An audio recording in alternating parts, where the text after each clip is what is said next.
उसका कोई बाल बांका नहीं कर सकता है। भगवान शंकर से जो जुड़ जाएगा, फिर भगवान शंकर के काल चक्र को भेदने वाला कोई नहीं है। ऐसा कोई नहीं है जो उस व्यक्ति पर विजय प्राप्त कर ले जिस व्यक्ति पर भगवान शंकर की कृपा बरस रही हो, जो भगवान शंकर से जुड़ गया हो। जैसे मृकंड, एक महात्मा थे मृकंड, और महात्मा मृकंड के पुत्र हुए महात्मा मार्कंडे, और महात्मा मार्कंडे पर भगवान शंकर की कृपा हो गई। महात्मा मृकंड के कोई पुत्र नहीं हो रहा था।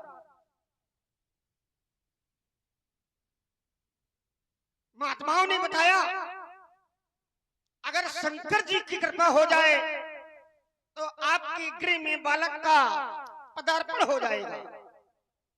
महात्मा मृकंड ने भगवान शंकर की आराधना की, भगवान शंकर प्रसन्न हो गए, और जब प्रसन्न होकर के आए तो महात्मा मृकंड ने अपनी जिज्ञासा व्यक्त की। भगवान शंकर ने कहा कि यद्यपि तुम्हारे जीवन में पुत्र सुख नहीं है, फिर भी तुमने आराधना की है, हम प्रसन्न हैं, इसलिए हम तुम्हें पुत्र देंगे। लेकिन जो पुत्र तुम्हारे गृह में होगा उस पुत्र की आयु बहुत कम होगी, अल्पायु होगा।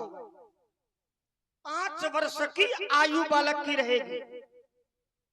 5 वर्ष के बाद बालक संसार से चला जाएगा। महात्मा मृकंड ने कहा कि चलिए 5 वर्ष तो कम से कम बालक का सुख प्राप्त होगा। समय आया, बालक हो गया, धीरे धीरे समय व्यतीत होता गया। जब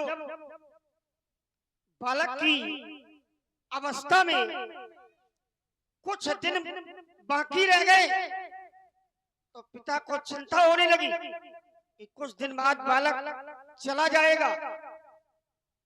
व्याकुल हो गए, क्या किया जाए। तो महात्माओं के पास बालक को लेकर के महात्मा मृकंड गए। महात्माओं ने बताया अगर भगवान शंकर की कृपा हो जाए, अगर महादेव की कृपा हो जाए तो बालक बच सकता है, क्योंकि भगवान शंकर तो ऐसे हैं जो भावी को भी मेट सकते हैं। भावी मेट सके त्रिपुरारी, भावी को भी भगवान शंकर मेट सकते हैं। हुआ वही, बालक भगवान शंकर से जुड़ा, आशीर्वाद प्राप्त हुआ, और जब भगवान शंकर की कृपा हुई तो यमराज बालक के प्राण लेने के लिए आए। अपना काल फांस फेंका, लेकिन भगवान शंकर की कृपा थी बालक पर, इसलिए यमराज को भी खाली हाथ वापस जाना पड़ा। कहने का तात्पर्य है कि जो भगवान शंकर से जुड़ जाएगा, जिस पर भगवान शंकर की कृपा हो जाएगी, फिर उसका बाल बांका नहीं हो सकता। विचार करने लगा कि जब कुछ दिन आराधना करने के बाद बालक पर भगवान शंकर की कृपा हुई, बालक भगवान शंकर से जुड़ा, तो भगवान शंकर से जुड़ने का ये प्रमाण मिला, ये प्रतिफल मिला कि यमराज भी बालक के प्राणों को नहीं ले पाए, और ये धनुष तो जीवन भर भगवान शंकर से जुड़े रहे। तो जब यमराज भगवान बालक के प्राण नहीं ले पाए, विजय प्राप्त नहीं कर पाए, तो फिर धनुष तोड़ने वाले ने इस धनुष पर विजय प्राप्त कैसे कर ली, ये बात हमारी समझ में नहीं आ रही। और सिद्धांत भी है, भगवान की शरण में जो चला जाएगा उसके जीवन में कोई बाधा आने वाली नहीं है। सुखी मीन जे नीर अगाधा, और जिमि हरि शरण एक बाधा। चले महात्मा जी से ये जानकारी होगी। स्वामी जी प्रणाम। प्रसन्न रहो, पानी ग्रहण संस्कार हो जाए। और सब बढ़िया है? बिल्कुल नहीं। मतलब तुम तो दूर हो गए पानी ग्रहण संस्कार से और दूसरे को डाल रहे हो। मान लो इच्छा न हो हमारी तो नहीं, हमारी वाणी मिथ्या नहीं हो सकती। अरे मृखा न हो। अरे तो जबरदस्ती कराओगे क्या? अब मान लो विवाह करने की इच्छा नहीं है हमारी तो जबरदस्ती का आशीर्वाद दे रहे हो कि विवाह हो जाए। अपना दूर है, दूर दूर तक कहीं कोई संभावना नहीं है। के भी न मुधा होए मुनि भाखा। तो ये गलत है ना? मुनियों की वाणी मिथ्या नहीं अब होती। हमारी इच्छा नहीं है विवाह करने की, हमें तो योगी बनना है, हमें ब्रह्मचारी रहना है, ब्रह्मचर्य योग का पालन करना है और आप हमें पाणी ग्रहण संस्कार में फंसाए दे रहे हो। ये ठीक नहीं है महाराज। देख रहा हूँ बड़ा क्रोध है और क्रोध के मूल में है धनुष का टूट जाना। और अगर एक धनुष के टूटने पर ऐसा क्रोध तो मैंने बालकाल में भाव धर्म ही तोरी लड़काई कबू ना आश्रित खीन गोसाई। मैं जानना चाहता हूँ महाराज, यही धनु पर ममता कई है तू। देखिए ममता भी दो प्रकार की है। एक ममता वो है जो संसार के प्रति हो जाती है, एक वो है जो ममता भगवान से जुड़ जाती है। जो ममता संसार के प्रति है उस ममता का त्याग कर देना चाहिए और जो ममता भगवान के चरणों में हो जाए उसको ग्रहण कर लेना चाहिए। इसलिए आपकी जो ममता है वो भगवान के चरणों के प्रति होनी चाहिए। मैं जानना चाहता हूँ महाराज, धनुष पर ममता का कारण क्या है? यही धन पर ममता कई है। सप्तद्वीपा वसुंधरा के अनेकानेक भूभागों से आए हुए महिपालों के समक्ष तीखे शब्दों का प्रयोग करने वाले राजकुमार, क्या वशिष्ठ जी की विशिष्ट पाठशाला में तुमको यही संस्कार संपादित करवाए गए हैं? बोले परशुधर ही अपमानी। इसके पहले राम जी आए और राम जी ने हाथ जोड़ करके निवेदन प्रस्तुत किया कि धनुष तोड़ने वाला कोई आपका एक दास होगा। नाम नहीं बताया, हम नाम जानना चाहते थे लेकिन अनिश्चयवाचक सर्वनाम का प्रयोग किया गया। सेवक को सदैव स्वामी का अनुकरण करना चाहिए, लेकिन यहां उल्टा हो गया। स्वामी हाथ जोड़ रहा है, सेवक ताल ठोंक रहा है। आइए जहां से आरंभ हुए थे सीधे हम वहीं से प्रारंभ हो रहे हैं। मार्कंडेय मुनि का प्रमाण दिया कि भगवान शंकर से जुड़े रहे तो काल उनका कुछ भी बाल बाका नहीं कर पाया। अय धनुष सदैव जुड़ा रहा। देखिए अंतर है राजकुमार। मार्कंडेय मुनि को भगवान शंकर का आशीर्वाद प्राप्त हो गया था। यद्यपि यम के वर्ष गणना के अनुसार उनकी आयु 5 वर्ष की थी, लेकिन भगवान शंकर ने अपने वर्षों में 5 वर्ष ही जीवित होने का वरदान दिया था। और जब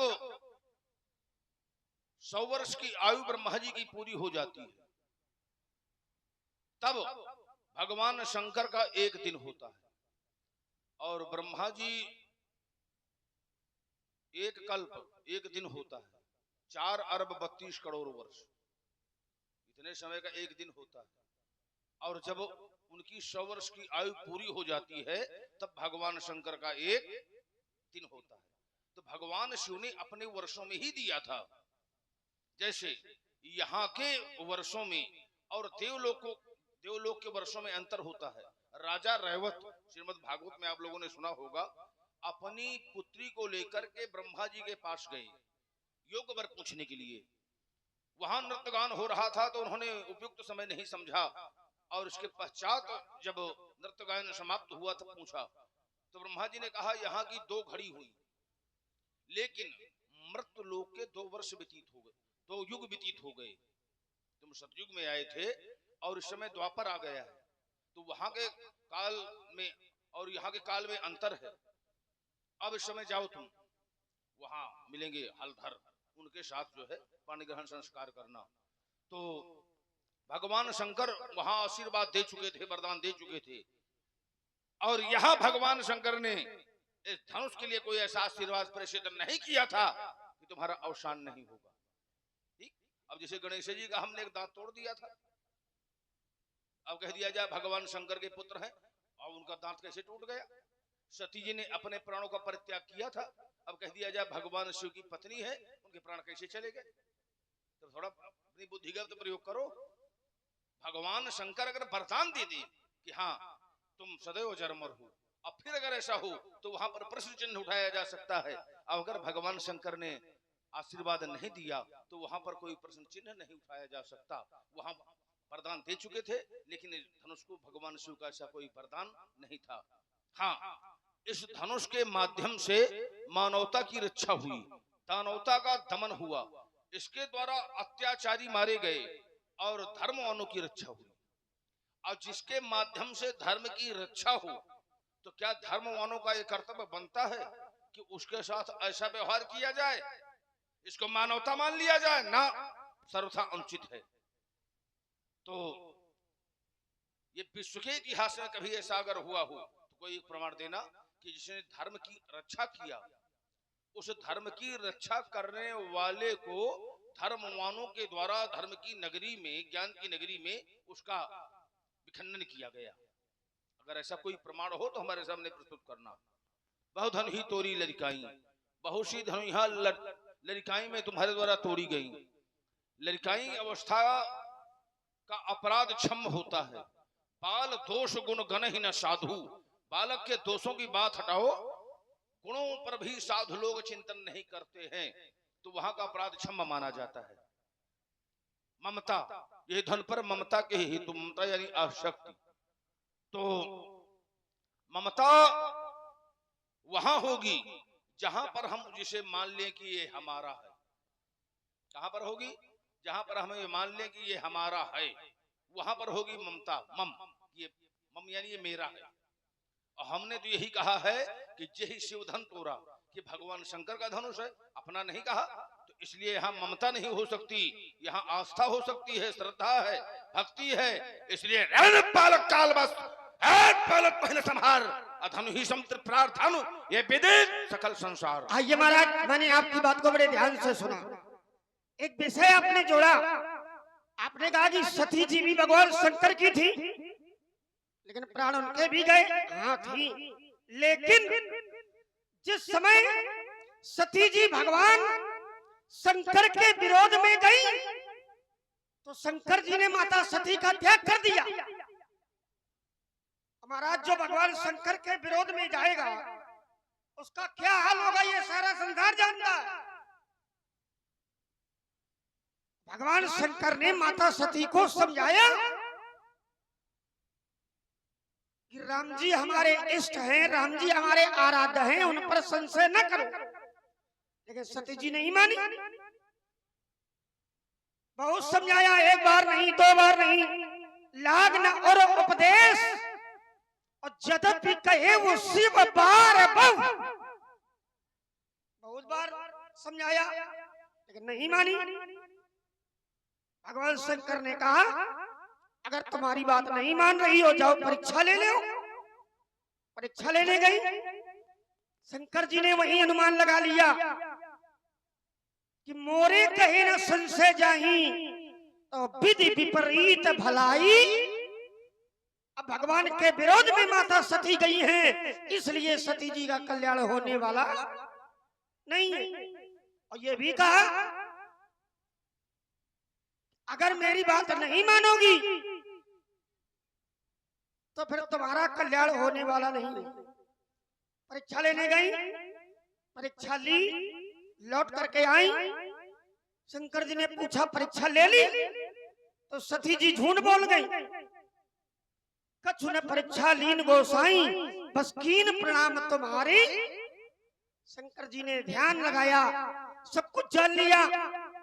तब शंकर देखे उधरी ध्याना, और सती जो चरित कीन सब जाना, और संकल्प कर लिया।